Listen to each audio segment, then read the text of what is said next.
All right, welcome to Talkin' Investing. I am Tom, and as always, this is not financial advice. Today, I want to do our daily Bitcoin and Bitcoin miner update. Additionally, I want to talk about what's going on in the market. Something is going on today. Something happened. There is a change, and I want to go through that and try to figure out, is this a one-day thing? Is this just an upside-down day, or are we shifting in the market? So I'm going to show you a bunch of different things that happened today that really haven't happened in a long time. But I do want to start by going through the Bitcoin big board and take a look at what happened to Bitcoin today. So we cover Bitcoin and the Bitcoin miners all the time on this channel. So please, if you're new to the channel, subscribe and hit the notification bell. And of course, everybody, please smash the like button. So let's get right to it because we got a lot to go through. Let's start out with the Bitcoin miner big board. Okay, you'll see this is overwhelmingly green, and most of these companies had a very green day. As always, for whatever reason, there's a couple of outliers. Two companies were red. I didn't find any specific reason for that. Iris Energy, stock ticker IREN,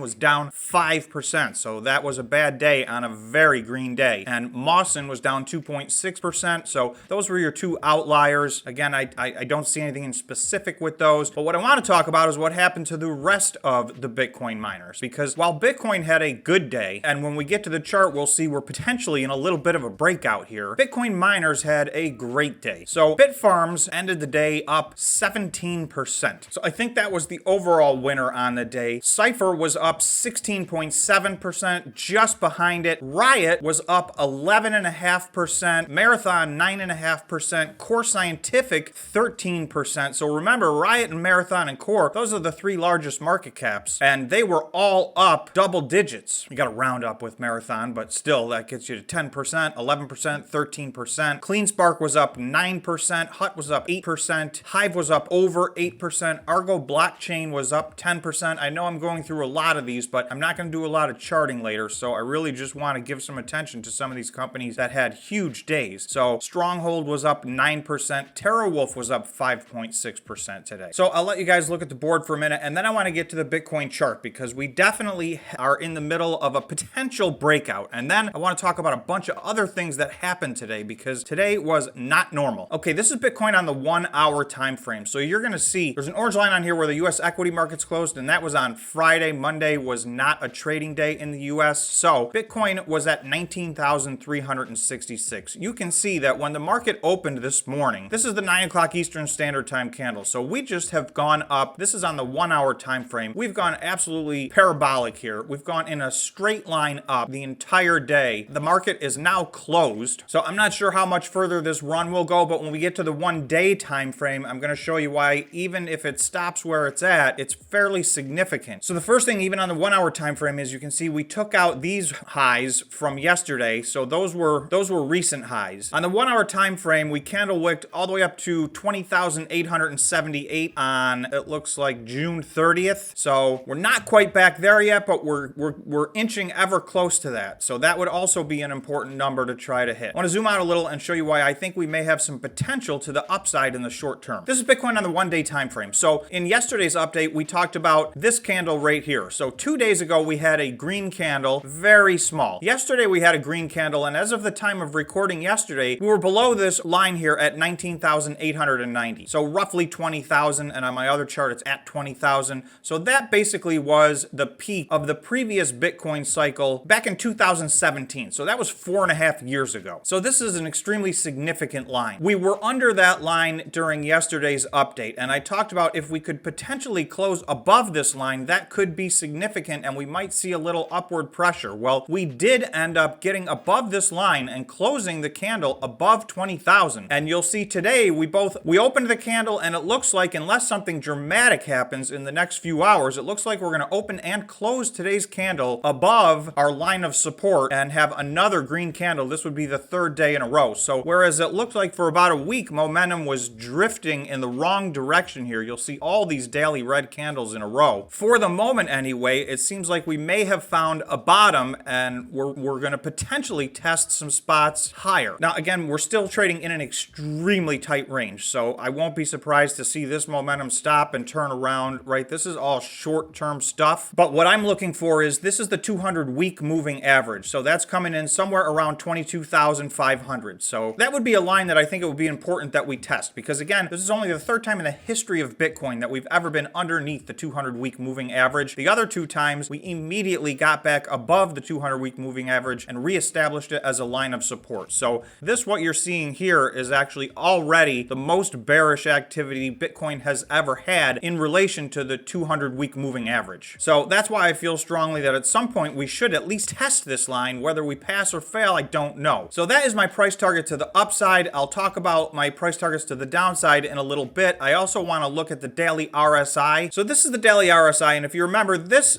was the period from the beginning of May to the beginning of June. So the RSI gained momentum for that entire month. However, as you can see on the chart, it really did not provide very much upside to Bitcoin. And the reason for that is this momentum was from oversold all the way to neutral. So we got to this 51 point a couple of times. We got rejected both times. So typically Bitcoin runs happen above 50 on the daily RSI. So that is where most of the very bullish activity happens. So you can see we took all this time and made this run up. We got rejected twice and then had to reset all the way to the bottom. This arrow is an exact copy of this arrow. So I just moved it over here and I'm going to see, are we tracking along this same line? Now, it definitely looked like for a couple of days we had left this line and said goodbye to it. We got all the way back to oversold. However, the last 2 days, it looks like we're gravitating all the way back to this line. So, you know, this has been a roller coaster ride, but we're pretty much starting to look like this again. So the question is, can we get up to 50 on the daily RSI? And if so, what happens when we get there? If we can get above that, that's where we can have a little Bitcoin run, potentially maybe test that 200-week moving average at 22,500. If not, the alternative is we get rejected again, or potentially we don't even make it there and we test some numbers to the downside. So we're still trading in a very tight range. You can see this is weeks of activity. It's very, very sideways. There's no real true indication right now as to whether we're breaking to the up or to the down. And just over the last 6 months in general, when in doubt, the pressure has been down. So I would not be surprised to see that happen. Okay, now I want to look at a few other things that happened today that have not happened in a long time. What we need to look at over the next few days is, does this trend continue, which I think would spell a little bit of a shift in the market, at least in the short term, or was this just a one-day event and, you know, just a little blowing off a little steam after all the downward pressure? But I think when you look at everything, you're going to see there's a lot of evidence pointing to the fact that we could potentially have a small run up right here. Okay, the first thing I want to look at is the fear and greed index. So the fear and greed index hit 19. So that is still extreme fear. So that doesn't sound good. However, that is the best number it's been in months. If I scroll down to this graph, this is the last 3 months of the fear and greed index. So you'll see on May 7th, this was at 23. It dipped down to 18 on May 8th. It's been below that ever since. So that is 2 full months below 18 on the fear and greed index. And honestly, most of this has been closer to 10 or 11. We did have a full week near 6 or 7 or 8. So that's the most extended downward pressure we've ever had on the crypto fear and greed index. This was a 2-month time frame, the last month of which, you know, it seemed to peak. Now all of a sudden, yesterday we jumped up to 19, where we have not been in 2 months. So if that can continue, again, that would tend to indicate that maybe we're due for a little bit of upside in Bitcoin and the Bitcoin miners. So this is something I'll be very interested in. This flips again in another 3.5 hours. If this goes up from 19, that would be very encouraging. Okay, a couple other things big picture are going on. Gold is at a 3 or 4 month low. So gold was down almost 2% today. You can see it peaked back here 4 months ago now at the beginning of March, and it's pretty much been heading down ever since. This was one of the biggest down days gold has had. So this is at about a 4 or 5 month low. Okay, so this is silver. You'll see that silver was also down 2.35% today. And if you look at the chart, this was a big down day, and that was its low for the last year. So whereas gold's at about a 4 month low, silver's at a 1 year low. So there's a lot of things, there's a lot of trends starting to form. Okay, potentially more importantly than either one of those, this is crude oil. Right now it's at 99.57. So that is down over 8% on the day. That is a big down day. So you're gonna see this has peaked a couple of times. Again, back in that March 8th area, this got up over $120 a barrel. And then again, in the middle of June, this got back up over $120 a barrel. And since then, so we're just 1 month into this trend, and really we've had just a couple of days that were accelerated to the downside. 8% down in 1 day is a very big down day. And it goes below a psychological threshold of $100. So again, this is just 1 day, but we want to start to see if a trend is developing here, because all of these charts are starting to trend today in a direction sign that would indicate that a change is happening in the overall market. The S&P 500 was very flat. The Dow was actually down. The NASDAQ took off today, and the Russell, which was down all morning, all the way through half of the trading day, ended up 0.6%. But even when the Russell was down, this is the last thing I want to show you. Today, all of the stocks that have gotten beaten down over the last year and a half, all of the small cap high growth stocks, which is a part of the Russell 2000 framework, those stocks for the most part went ballistic today. So this is my watch list for the EV sector. So the top of this 1, 2, 3, 4, 5, 6, these are the large cap stocks, and you can see they had an extremely green day. So that was a very good day for the large cap electric vehicle stocks. However, when we look at the small cap stocks, you'll see it was a great day. I'm just going to hit some of the highlights. Volta, which has had a rough run. Volta was up 12% today. Romeo, which has had a very rough run, was up 7% today. Nikola was up almost 10% today. Solo was up 7.8% today. This is an outlier. We haven't seen these small cap high growth stocks have a day like this, but I'm going to show you just one more of my watch lists. Nano Dimensions, which has been beaten down,